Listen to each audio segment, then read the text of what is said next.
So basically, what's going on right now is that there are a few people on the right, we talked about this last time, that are talking about a judicial coup and other silly things such as this. And when I was talking about one of the other things I was talking about was if you don't solve the problem that Trump was elected to solve, i.e., there is a gigantic fucking problem, that's why we elected a psychopath to solve it. If you don't let him solve the fucking problem, help him solve the problem, or solve it in spite of him, then you are potentially looking at the future of the United States. I'm about to show you. Because the thing about it is that the problem needs to get solved. Simple as. And if it doesn't, things are going to get worse. And not just in the fact that, oh, the problem's not being solved, so therefore criminal aliens are still running around fucking doing really bad shit. It's going to be exacerbated by the fact that we are now aware that there is a really big problem, and every bit of news you could possibly scrape together is going to be blasted from the high heavens every time some criminal alien does something really fucking bad to somebody. And what that's going to do is it's going to create even more animosity toward illegal immigrants. Because you know what the funny thing about it is? I've seen very little kick all immigrants out. There's been a little bit of that fucking stupid shit floating around, but the vast majority of people are basically no illegals. Don't care. Don't care. I don't give a fuck you're brown. I don't give a fuck about any of that shit. If you're not supposed to be here, get the fuck out. That's basically the sentiment that I'm the vibe I'm picking up. Just like there are fucking communists who are on blue team, there are absolutely white nationalists on the red team. But the reason that I bring this up is because, well, let's just listen to El Presidente, shall we? But jumping out of the water when it's already boiling is an almost impossible feat. You are not there yet. And believe me, you don't want to be. We did the unthinkable to cleanse our society. We arrested the terrorists, but we have to remove corrupt judges and corrupt attorneys and prosecutors.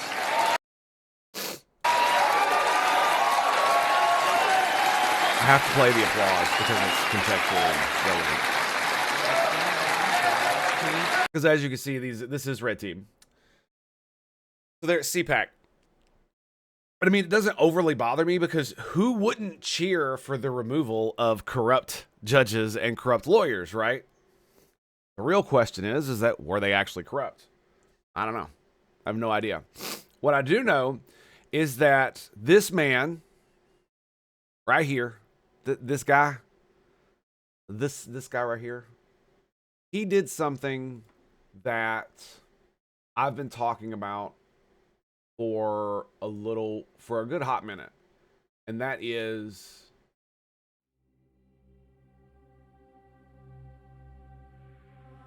give me 1 second.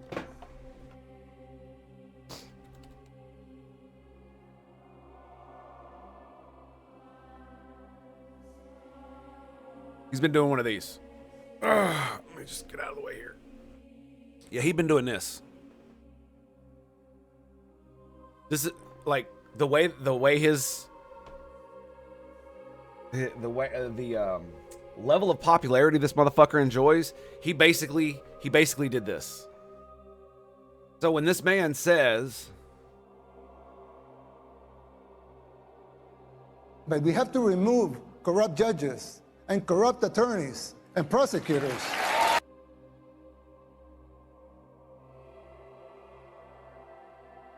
that's what he's doing. And if he's doing it even halfway right, he'll probably be labeled as their greatest president ever.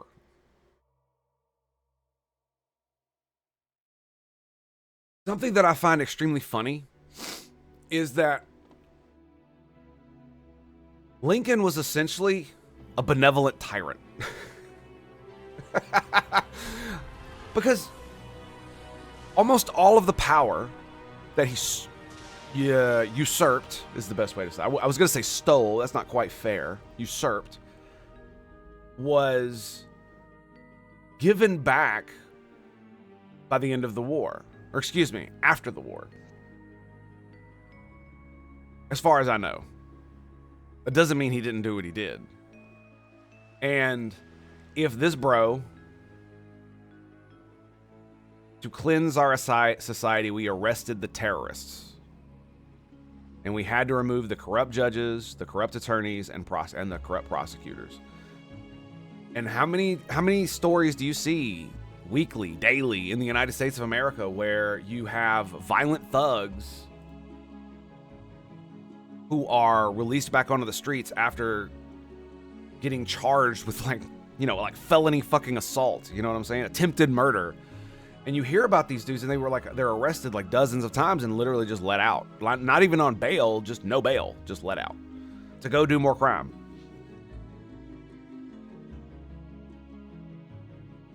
So when you see people elect somebody like Trump, the next step is this guy, right? Trump isn't this guy. Not yet, anyway. And I hope he doesn't turn into him because, as El Presidente said, but jumping out of the water when it's already boiling is an almost impossible feat. You are not there yet. You are not there yet. He is correct. We are not. But we're getting close. Very close. And the thing about it is that neither side is being rational about this. And the reason is because they want to win. Right? I think on this specifically, red team's got an extreme advantage due to the, I want to say, ineptitude at which the blue team exacerbated this problem when they were in office. Because the thing about it is that if you want this done humanely, your best option was Biden-Harris, right? If you hated Trump and you wanted it to be fixed, but you didn't want it to be some, fascist, that was it. And they didn't do, in my opinion, they didn't really do anything other than make it worse. And expanding the ability for individuals to seek asylum after being caught in the United States, probably not a good idea. And the reason is it's not because it's the humane thing to do. It's, you don't just have to think about the people that you're trying to help. You don't just have to think about elections, right? I hate to be this way, but you have to be pragmatic.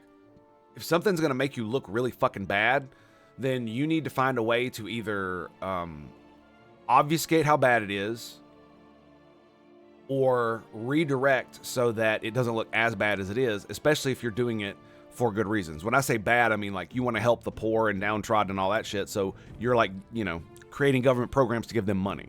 And if that's going to make you look bad in the public eye, well, then you need to find a way to make it not look so bad, kind of deal.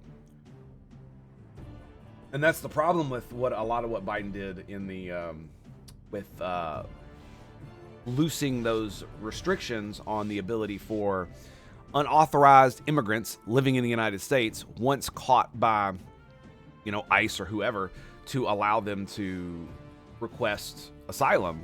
By loosening that, it exacerbated the problem, and a myriad of other freaking things.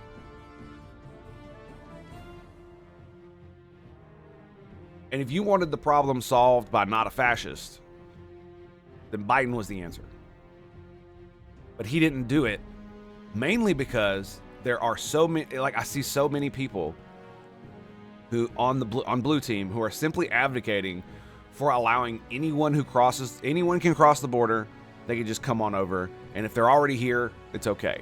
And there are a lot of people who are also, no, close down the border, but the people who are already here can stay. And it's like, no.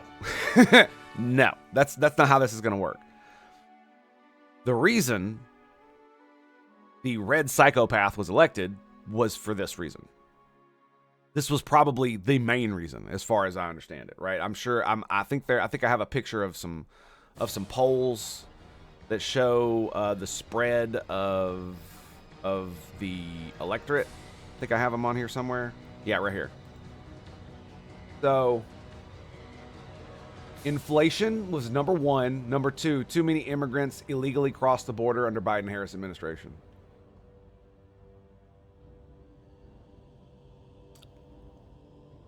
Kamala Harris would let in too many immigrants. So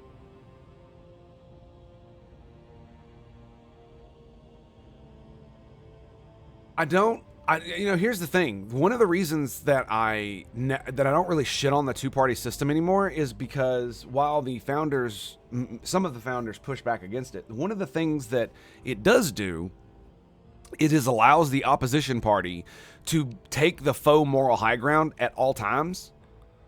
And what that does is it allows them to keep the party that's in power in check, because they can scream and cry and bitch if they, step one toe out of line, and they can essentially persuade the public that, oh, these are people you don't want in charge of you because they're just going to break the rules, right?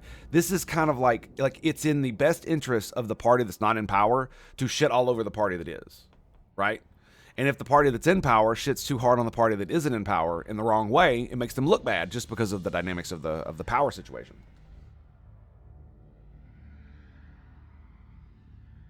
And so, even though it's becoming a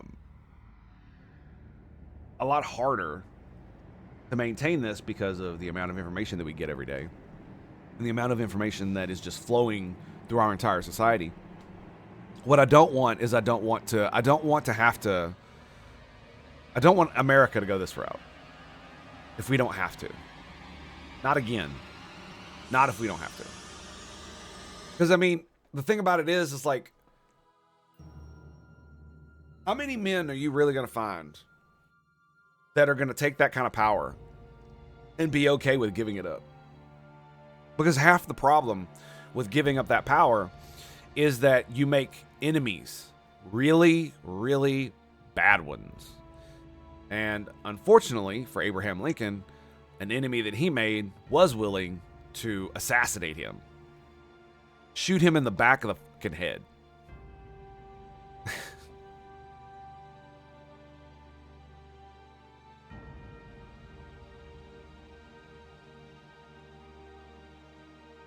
And so, It's possible. You're not there yet. You're not there yet. You're not there yet. We're not there yet. And I don't want to get there either. And yeah, Trump broke the rules. Agreed. Hold him to account. But don't try to stop what he's doing if he's following the rules, okay? Because if you do, this is what comes next. Right? This is what comes next. And I don't want Abraham, I don't want the next motherfucker who thinks he's Abraham Lincoln to remove corrupt judges. I don't want the next motherfucker who thinks he's Abraham Lincoln to remove corrupt prosecutors and attorneys. Do you know why? Because that's the kind of shit that Abraham Lincoln did during the Civil War. Oh, it was to keep our country together. Of course it was. This is why we excuse every fucking bad thing he did in office. But the thing you got to remember is that he existed in the fog of war. Abraham Lincoln did. He had no idea what he was doing was correct and just. He was just doing the best he could with what he had. And that's probably one of the reasons we give him so much leeway, especially because, he got assassinated for it. So it's like, this is essentially the deal as far as American history is concerned. We can excuse tyrants in emergencies. We can excuse that, especially ones that appear more benevolent than others in the past.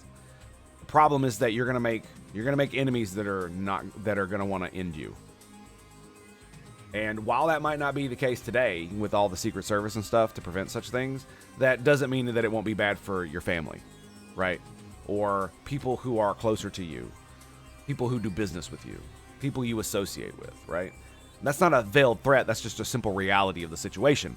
If, let's say Trump were actually to become God Emperor, right? And fucking, crown himself Emperor of America and all this other bullshit.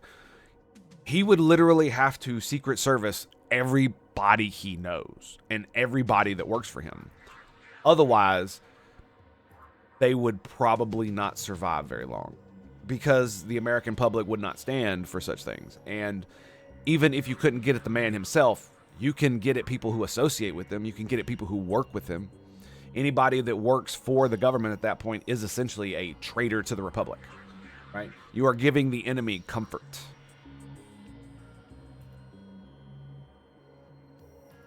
And I don't want to go that route because I don't think Trump is Lincoln. I don't. Neither in the fact that he's going to be a tyrant, nor the fact that if he did become a tyrant, he'd give the power back.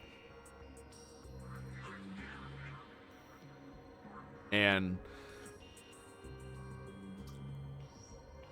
my problem with what's going on right now is that a lot of the blue team guys are focused on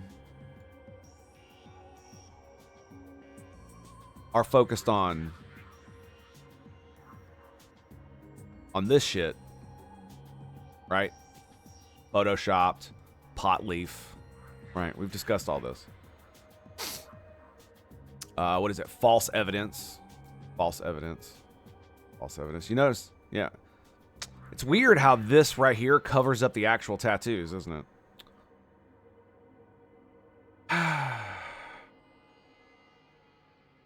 And so you see these kinds of things and it's like, okay, sure.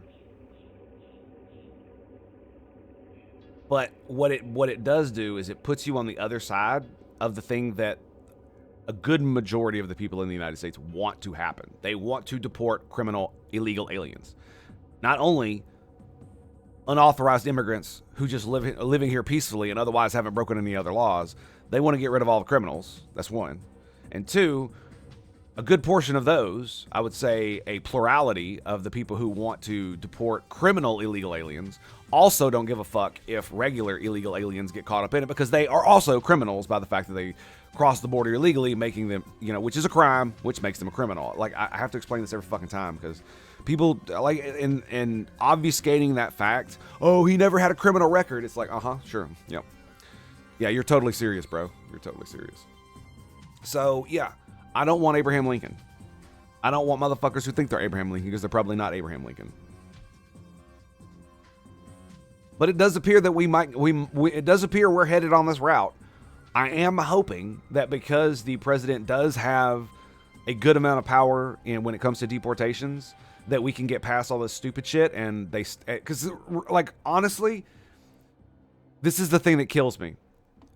It's all fucking the Trump admin's fault that all of this happened because they violated Dude Bro's order when they should have just taken him fucking back to court, gotten the withholding of removal voided, and then send his ass back. Yes, it takes, time and to process all this but not every single one of them needs to go through this. Just individuals who have a court order for such things.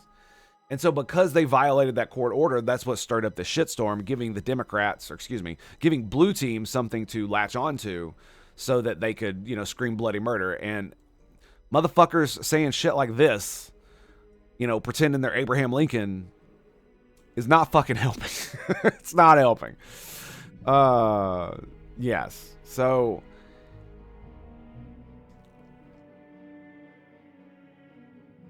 it is, yeah, like I said, it's essentially their fault giving this. However, I will say that whether it was intentional or not, I don't think it was. I don't think they intentionally deported the man and violated his withholding order so that they could get what I'm about to describe. But it has given Red Team an optical advantage when it comes to this, because it's like, oh yeah, we broke this like administrative rule, because that's how they're softening their language. That's what the Red Team is doing. It's an administrative rule. It's simply a bureaucratic thing. That's how they're softening the fact that they violated a court order. And then on top of that, they're like, but we did it to, get rid of this, MS-13 gang member, the gang that wants to murder, rape, and control. That's their motto.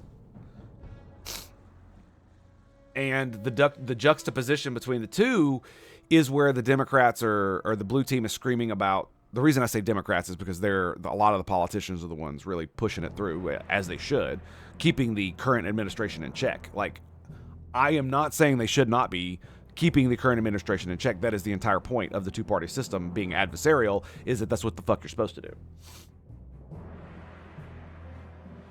But it does seem as if there is this disconnect between, hey, voters wanted this thing, that's why they elected him, and you are standing between him and them, right? So they could have condemned. This is the thing. They could have, if Blue Team had come out and condemned the fact that the dude was potentially an MS-13 member and come out, I hate to say it, more like me, because it's like, look, there's some evidence that he was an MS-13 member, but it's also entirely possible he was being victimized by MS-13 when he was being arrested. So, absolutely, gang members, get the fuck out, deport them all, right? But we have to do it properly. If you want these procedures to go away, then we need to change the law to make them go away. You make those arguments to the public. Yeah, a lot of people aren't gonna see it, but the thing about it is you know what they're also not gonna see? They're not gonna see this. Where is it? This right here. Do you think the people that aren't Trump supporters, but who leaned/voted for Trump because they wanted the immigration thing fixed, do you think they're gonna appreciate this? Like, I know what it is, and it's perfectly fine. It's the optics that I'm talking about. And because the frame is, this guy is a criminal thug scum, and you are going out of your way to go to a foreign country to give succor to a foreign national who is likely to be a piece of shit gang member, and that the public will probably see it that way. Many probably will, because even if they don't go through the stuff, shit like this isn't helping Blue Team when you scream at the top of your lungs and do stupid shit like this, because anybody who can see through your bullshit is immediately just going to know, oh, you're lying. That's what you're doing. You're lying through creative word use, right? Obfuscating the meaning. And then you always go to the most extreme example, so you have nowhere else to pivot when somebody does something actually bad. And so people just stop listening to you, because the people that are being deported, right, need to go. And that's the reason they elected the man in the office. And the thing about it is like, do we really want our own El Presidente? Is that what we want? We're not there yet. And I hope we don't get anywhere close. Closer than we are, I mean. Because the problem is that I'm very conflicted. I am. It's like this. I picture myself, what would happen during the revolution if I were myself back then, but I was integrated into the society, but I was still like I am now. And the fucked up thing about it is I can't say that I wouldn't have been a loyalist during the revolution. Because if I'd been in the Navy and sailed the seas under the British crown and been a loyal British subject, as I am a loyal patriot to the United States, I was like, yeah, I know, freedom, yeah, but that's not the world that we lived in at that time, right? The world we lived in is that we were subject to the British crown, and they may not be treating us the best right now, but that doesn't mean that we don't have an obligation to the crown itself, because of all the, you can list off all the reasons. And so I sit here and I think, and it's like, if there is a move made against another branch of the government, am I going to be on the side that is tearing down the institution? Am I going to fight against Lincoln? And I'm not going to lie, I think I would fight against Lincoln.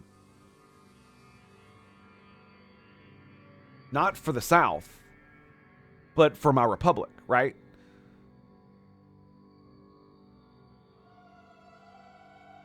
It's a very interesting conundrum that I find myself in. Right? Because you can't just, I would of course I would be an abolitionist. You can't do that. You have to, if you had a life like you had now, but you had it then, and so you're a similar person, but a little bit different, like, because you got to think about it. If I put myself back in the revolutionary times, before the war started, I wouldn't be a patriot of the United States of America, right? I would be a patriot of the British Empire, because I would have served in their navy. I would have done the things that I did in similar fashion. And if I came away with the same type of person that I am now toward, toward the military and toward the country that I love, would I have backed the founders in their Revolutionary War, or would I fought on the other side? Like I said, it's like I could totally see myself being a loyalist because I'm a patriot. And if I was a patriot, then would I still be a patriot to the crown? I don't know. It's hard to fathom, because what type of life would I be having living in the colonial America as a veteran of the Navy? Like, maybe I'm a small landowner, right? Doing my own thing, growing my weed, as the crown demands, right? As the crown demands. And then, how would I feel as a British patriot to be abused by Royal Marines, by the Army? I don't know. Would I be? Would they give deference to me over the others because of my loyalty to the crown? And it's entirely possible that deference would engender me more toward the crown in such a conflict. And it's the same with the revolution. I'm because the thing about it is I am a patriot of the United States of America. So if I were to serve in the Navy during the time before the Civil War, sure, would I be loyal to Tennessee? Sure, but would I join Tennessee in its army to fight against the rest of the United States? It's I don't know if I could see that. I can't even see that today, right? If Tennessee wanted to secede from the Union and they sent fucking troops, I love my state, but we're part of the United States of America. It's not, you can't do that. That's not cool. We can't do that. The only state I think that can legally secede from the Union is Texas. And even then, it would require reparations to the United States of America. Due to all the blood and treasure that we spent since the acquisition of Texas. To protect it from, Mexico, essentially. But the point I'm trying to make is that if I were to put who I am now in a very similar situation and a very similar type of person, where would I have gone? I imagine I would not have sided against the Union, but I can't think that I would have been okay with the President of the United States arresting state legislator members because they don't agree with him. Right? These are people who are for, there were people who were for slavery but against civil war, and there were people who were sympathetic to the states' rights arguments, but conceded that it didn't need to be about war or slavery. They didn't need to be a war, and there didn't need to be slavery. So there were people like that in there, not just I want to enslave people and let's go to war over it, right? So there's a lot of different gradation between the people that he imprisoned, and imprisoning journalists simply because you don't like what they're printing is beyond the pale, right? That's just hands down not it, right? And so I can't imagine I'd have been okay with that either. So, but what would I have done? What would I have done being loyal to the United States of America and wanting it to stay together? Being a citizen of also Tennessee, would seeing Lincoln abuse his power and become a tyrant, would that push me to become a Confederate, to become a rebel? I don't know. I don't think so. But again, I can't imagine that I'd be okay with it either. Again, it presents us with a very interesting conundrum. Because most people think themselves, I'm going to be on the good guy side. But the thing about it is you don't know who the good guys are until history is written later. Think about that. Because, the good guys always win, right? Serendipity. So anyway, it's just something I've been thinking about, and I wanted to basically run through it. We're not there yet. I'd like to never get there. And hopefully we don't. And I hope that either the current administration figures out a way to get the rules changed so they can deport people easier if that's what they want to do, or just stop violating court orders and giving blue team ammunition that they will absolutely use regardless of whether it's detrimental to the United States or not.